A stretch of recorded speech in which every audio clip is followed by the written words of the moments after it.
Turning now to our continuing coverage of Monday's deadly shootout. The last time officers were shot and killed in Charlotte was back in 2007. That's when officers Jeff Shelton and Sean Clark were gunned down in the parking lot of Timber Ridge Apartments, just about a mile from Monday's incident. Before that, it was 1993 when officers John Burnette and Andy Nobles were shot and killed in West Charlotte. Monday's ambush bringing up raw emotions for the loved ones of these officers.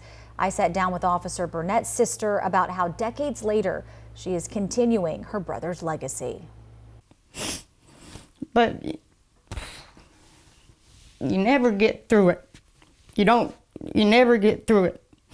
It's been 30 years since Kim Dellinger's brother, CMPD Officer John Burnette, was killed in the line of duty. And he decided he wanted to try to be a police officer because he wanted to help people. Officer Burnette and Officer Andy Nobles were two of the first community policing officers in the city.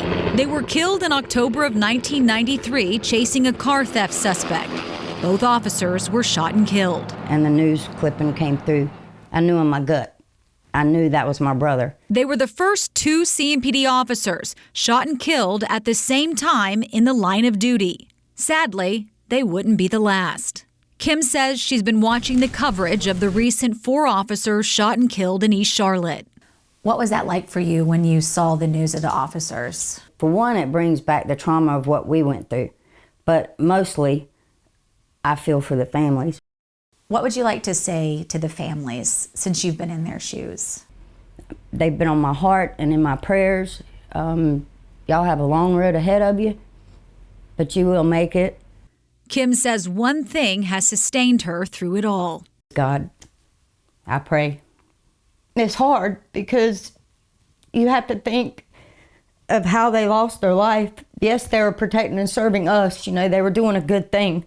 Oh yeah, I think about him every day. Every day. I have 3 children, I have 7 grandsons, and every one of them know the story about John. They know about the police officers.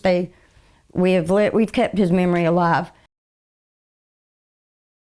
Since her brother's death, the Burnette Nobles Golf Tournament is held to honor John Burnette and Andy Nobles. The event raises money to support causes near and dear to their hearts. This year's tournament will take place October 7th.